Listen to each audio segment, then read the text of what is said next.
You know, I was probably a little bit too harsh on Peter in my recap yesterday, but I've just rewatched the episode for this breakdown, and that man just makes some questionable decisions.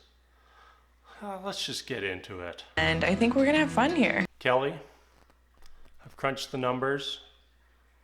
I believe there's about a 0% chance you're gonna have fun here. It's just hard, I think, like when you feel like you've only gotten like 5 minutes with them.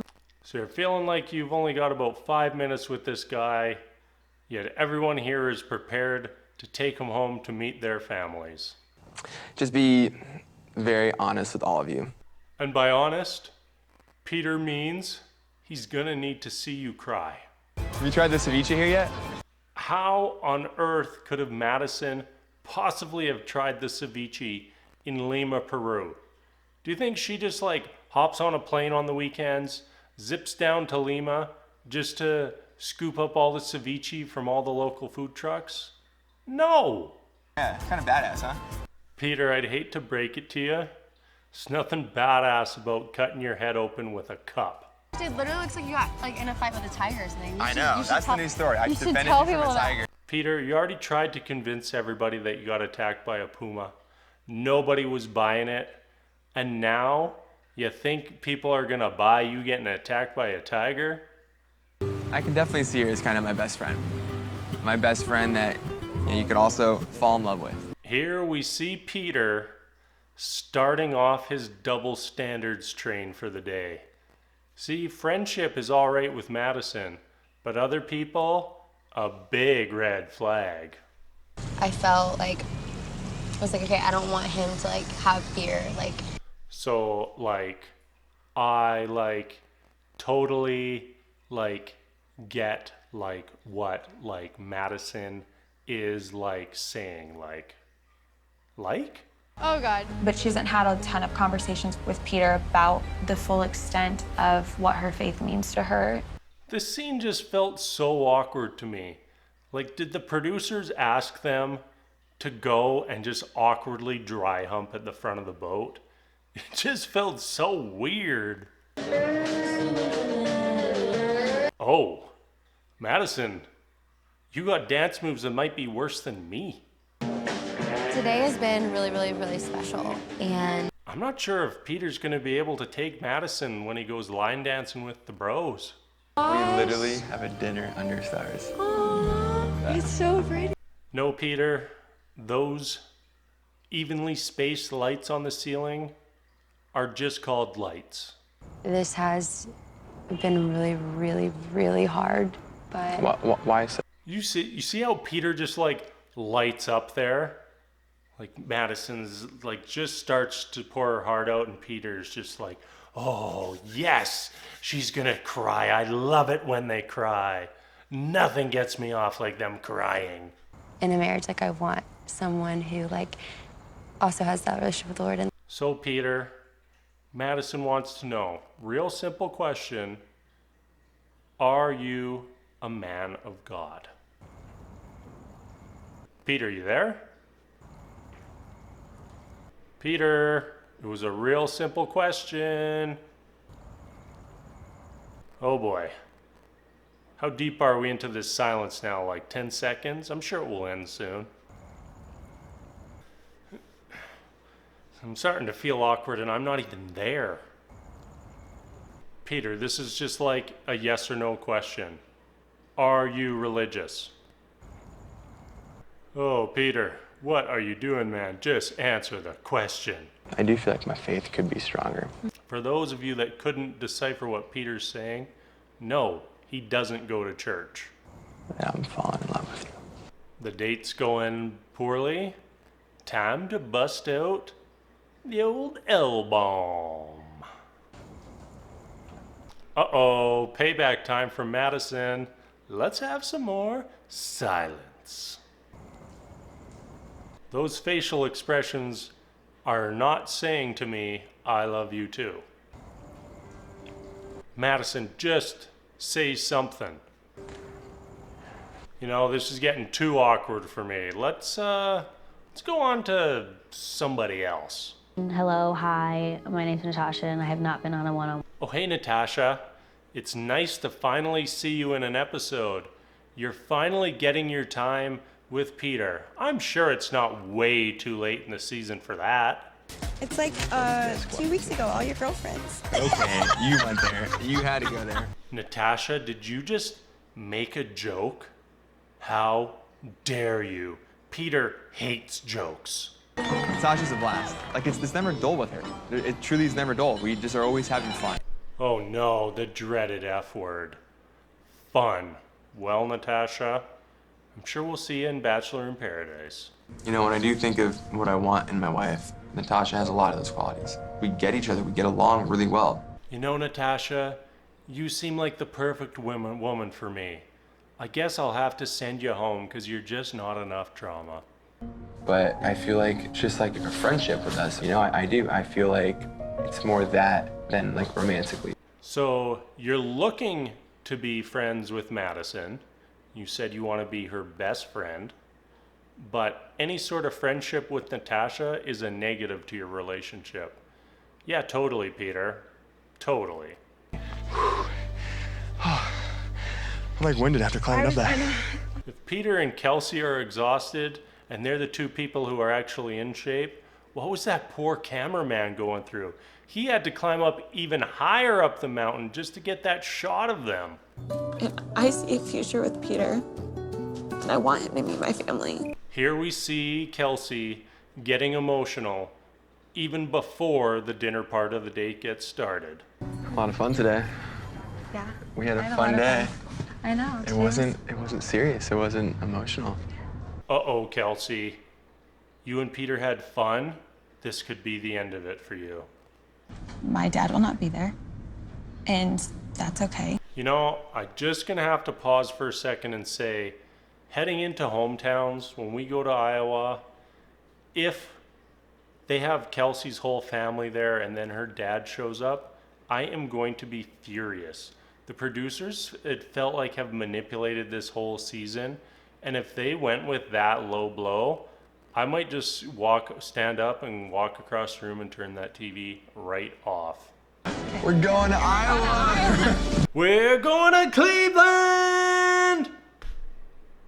A 3-on-1, to me, that's like a waste of time. Like Hannah Ann and Victoria F are children. You know, Kelly, I would love to agree with you here, but everything we've seen from Peter so far says that he is attracted to individuals who act like children. So this puts you at a major disadvantage for this 3-on-1. Like, I almost wish I wanted to throw you guys in front of buses. This was the moment that it clicked in with me that you were getting the villain edit. And, you know, we've had a good run, but from this point on, I already knew you were going home. That was just like the most awkward Uber ride of all time. I'll be napping here. See you in a bit. Yep, Kelly is officially checked out. As much as I'd like to say we'll see Kelly in Bachelor in Paradise, I think that her career with The Bachelor and Bachelorette is over. Kelly, you were too good for all of us. I'm a very cheesy person, and so I wrote down. Did anybody see this letter that Hannah Ann wrote? This looks like something that a girl would pass to a boy she has a crush on in like junior high. Oh, did you see that it had like the hearts over the eyes? It just made me feel real awkward. Done with me before? That little shot also creeped me out a little bit.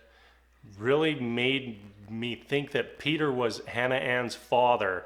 And like, if you said to me that Hannah Ann was like 15 or 16 years old, I'd believe you. Like, that age gap, at least appearance wise, it would be possible Peter is old enough to technically be her father. Okay, maybe not quite, but it's still giving me a little bit of a creepy vibe, okay? I'm just frustrated, and I haven't even talked to him, so I can only imagine how it's gonna go. All right, we see Victoria getting into the right mindset. Bring in the negativity, channel the negativity, negative emotions. We want a terrible interaction with Peter because that's what he loves. I mean, I think every time that I'm with you, I have a lot of fun. Oh, there we see Kelly dropping the F word.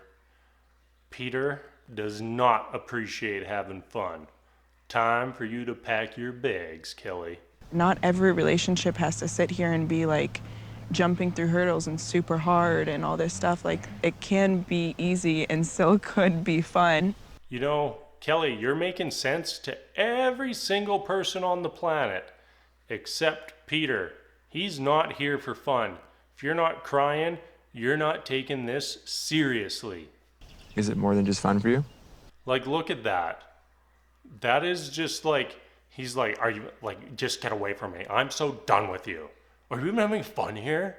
It's like every single time we're together, I feel like you're always in a mood and Peter, you can have fun with Kelly, or you can go through whatever the hell it is that you and Victoria have. I just don't know how to like move forward if this keeps happening. Like, I don't get it. This is a woman that you kept. This is a woman that you wanted to go to her hometown. This is mind-blowing. She is giving you back nothing. You ask her questions, oh, Peter, you're just in a mood. Like, and she's even saying, like, I don't even know where we go from here. Just end it. Just end it. She is not into this. She gives you back nothing. Get her out of here. I feel like I don't know why it's like you're attacking me for asking I'm me not questions. attacking you. You can understand why he would think that, right, Victoria? You just came in here and rolled in with, oh, you're always in a mood. This relationship is just terrible. Can we just cut this? Can we just cut Victoria and Peter from the rest of the season? Like, I'm over it. Like, I am committed. Oh yeah, that was totally convincing. Like, I am committed.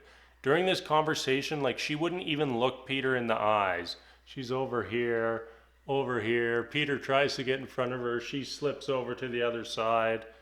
Oh, what a disaster. If I ever had that clarity, I would never string you along. Peter, she's been delivering you non-stop clarity. You just refuse to see it.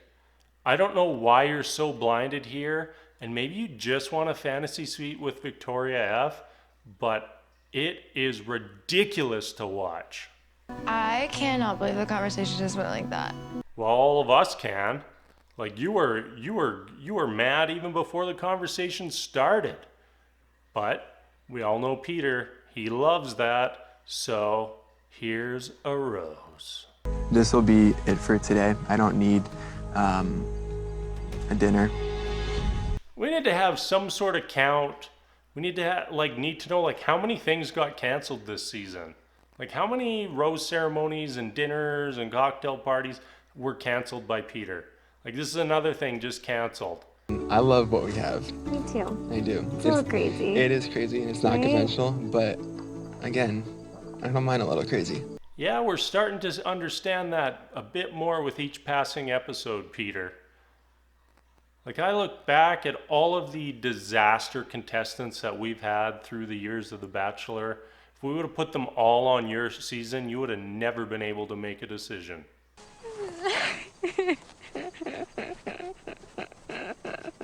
Yep, that was Hannah Ann crying after getting a rose. Not exactly sure what that was all about, but it happened. Yeah, it wasn't an easy decision. It wasn't fun. That almost felt like Peter throwing a little bit of shade at Kelly. Like, how dare you come on The Bachelor and attempt to have a positive, fun relationship with me? The nerve of some people. Does it suck? Yeah. Do I agree with it? No. And you know what, Kelly? Neither does anyone who watched this season. I question his intentions because I just don't really know like what phase he is in life. At this point, and with what we've seen from Peter, that is a very fair question to raise. Like, is Peter even ready for this? I don't know. And I guess, yeah, I just don't know. Thank you for not coming and meeting my family. And with that, Kelly is gone from The Bachelor. This is the point where everything really takes off. Cheers. Oh, right. Obviously, we had to end with another one of those goddamn airplane puns.